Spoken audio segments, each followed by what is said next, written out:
Donnie and Dolly. The team is supported by ableauctions.ca.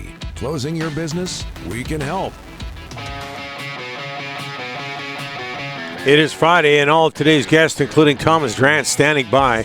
Brought to you by the Bayside Oceanfront Resort. Elevate your corporate events at the Bayside Oceanfront Resort, Vancouver Island's premier destination for exceptional business functions. With 59 boutique rooms and full-service on-site catering, your team could focus on success while their professional banquet team takes care of the rest. Call 250-248-8333, or you can visit us at BaysideResortParksville.com to book your event today. Rob in the West End making a point about Halloween.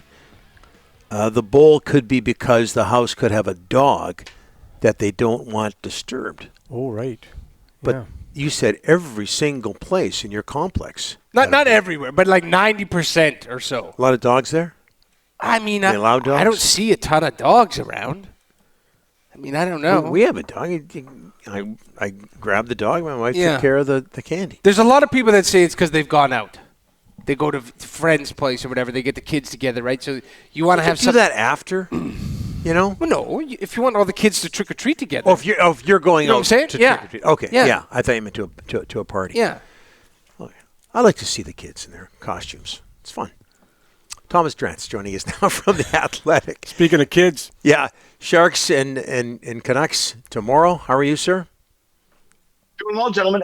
This year I didn't see any panic about spiked candy. Remember all the news stories about people putting like evil stuff in your candy? Yeah. I didn't see any of that this year. Yeah, that goes way back. I don't know. I know. This is a good thing, Thomas. No, but I mean, I think it never happened. I just think it was like an old panicky media story that we always got. Yeah. And we didn't get it this year. I feel like people aren't buying it anymore, so the stories have stopped, which is too bad. The media would never get anything wrong. You know that, Thomas. How do you know that? How do you explain Wednesday's debacle?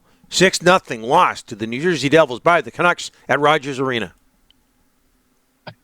I mean, a lot went wrong for the Canucks in that game. An unscreened sort of rush wrist shot against to open the scoring in the first minute. Nico Hischier really picked his teeth with the Canucks all evening long. Artur Shilov's another tough performance, even though most of the goals weren't on him.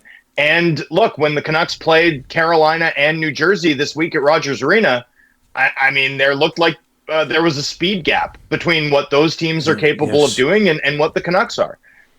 They skated the Canucks off the ice in both contests. The Canucks were just able to rally and sort of pull a point from the fire, largely thanks to Kochetkov in that Carolina game. But I thought the Canucks looked slow in defending both of those teams. And, this team's faster than it was last year. This club's put a lot of effort into identifying players that can play with more pace. And yet when you play against, the two class teams in the Eastern Conference, those teams have speed to burn. And that speed did, in fact, burn the Canucks at Rogers Arena across the last two games. So, yeah, I mean, it's a loss that I feel like makes the entire month of October feel a lot worse than it was, right? The Canucks still come out of the first month of the season in third place in the Pacific Division, very well positioned, especially with a relatively soft California road trip coming up where, that they're going to be in a spot where over the balance of the year they can potentially compete to repeat as the top team in the Pacific Division for a second consecutive year. I mean, there's a lot that hasn't gone right for this team, and yet the results have been there. I don't know that we should let one lopsided loss, as bad as it felt, right, and almost as inevitable as it felt, given how this club's form has disappointed, even if their results haven't. I don't think we should let that unduly color our sort of perception of how the first month of the season has gone. Thomas, when you look at Carolina and New Jersey, you see the defensive breakdowns. I mean, Tocchet's got to be going nuts. They weren't giving up these many 3-on-2 and 2-on-1s last year. No. Yeah, there's just no way. Carolina's speed caused them a ton of trouble. How does he get back to that style where they defended so well last year?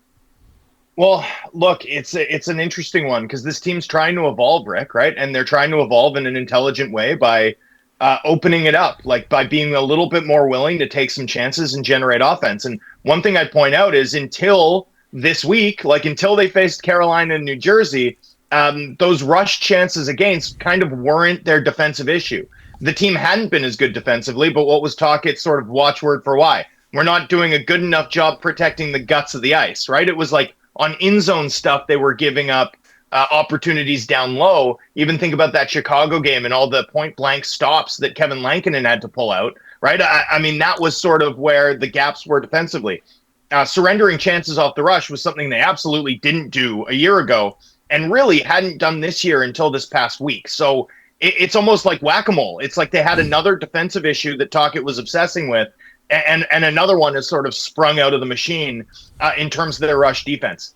You know, when you think about what Vancouver did last year to be such an elite defensive team, I mean, a lot of it relied on controlling the puck, conservative puck management decisions, right? Get the puck deep, high to low passes or low to high passes, avoid the home run pass attempt. And you know, it made the Canucks very difficult to score on, but also made it so that they rarely generated a high enough volume of shots, something that we saw sort of capped their ceiling as a team in the playoffs, right? I mean, this team got to a point where they needed a healthy dose of luck, or they needed their shooters to run hot to manufacture enough offense to stick around with elite teams. And, you know, I think what this club's trying to do is raise that ceiling, make sure that next time they get to the playoffs, they have some answers offensively when the competition ramps up. I do think that necessarily requires this team to open it up a little bit more, turn the dial, and become a little bit more permissive. And I think that's the right decision to make, even if it results in some frustrating games, some frustrating performances in October and November, right? It's not about October and November. It's about giving yourself a shot in April and May. So I'm okay with this, with the club attempting this evolution. I actually think it's the right thing to try. The problem, I think, so far for me, or where I'm sort of wondering if they have what they need in terms of horses to pull it all off is, you know, are they too slow on the back end to support the rush attack that they want to generate and to keep up with teams that have elite speed from a defensive standpoint, right? If you're going to loosen it up, you need some guys that can cover up for some of those mistakes. I think that's why we've all watched Eric Brandstrom come into this lineup and been like, whoa, what's that? Unbelievable. You know, I just worry do they have enough speed on the back end to support the style of play that they're trying to move toward. Thomas, any concern about DeBrusk, no goals, 9 games, or is he going to go crazy here on this California road trip?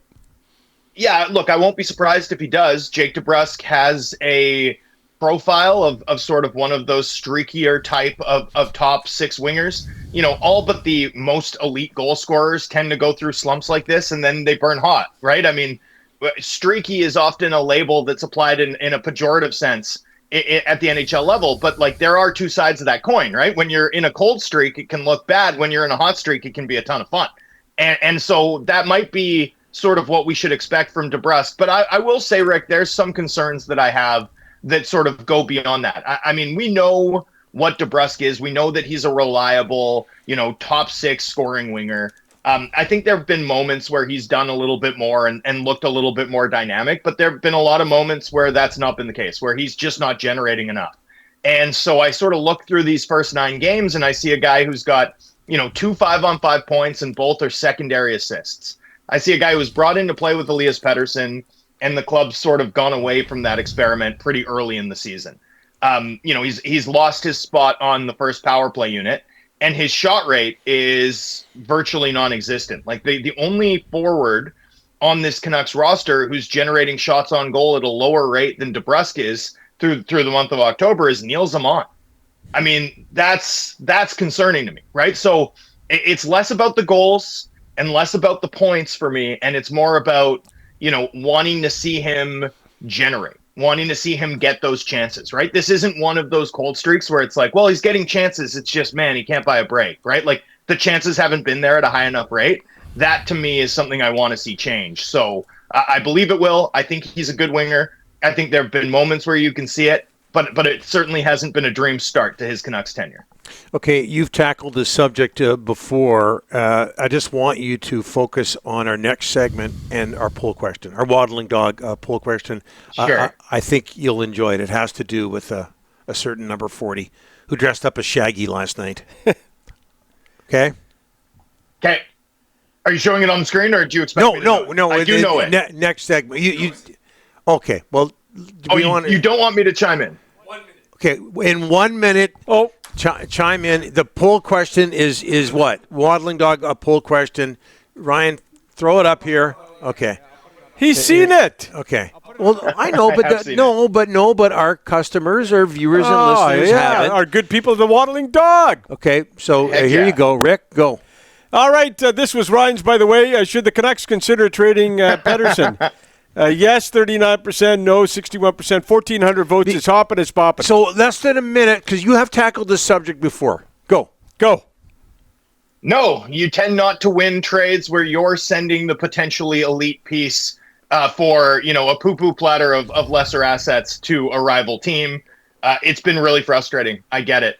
But Elias Pettersson, we know what he's been throughout his career to this point. We should be pretty confident that he's going to get back to something more closely approximating that level. That said, the reaction of Canucks fans to this player right now, I don't know that I've ever seen anything like it in terms of the level of frustration in this marketplace right now. There is an extent to which I think that does begin to feel a bit untenable should it continue. And in lieu of a meaningful explanation for what's going on, like Pettersson's play has to do the talking here. So hopefully this gets sorted out. But at this juncture, no, I don't think the Canucks should consider trading Elias Pettersson. They need him to be at his best if they're going to get to where they want to go. A trade won't get them closer to that point. Concise, insightful. Oh, hey. Absolutely fabulous. Donnie, 55 seconds. Oh, baby! Hey. Let's go! Usually your answers are 9 minutes and 40 seconds. Very well done. Yeah, 9 minutes and 40 seconds, and the question is, are you having a good day? Hey, buddy, we're still way over time in this segment. Okay, keep that in mind. Thanks, Thomas. Happy Halloween, gentlemen. Cheers. You bet.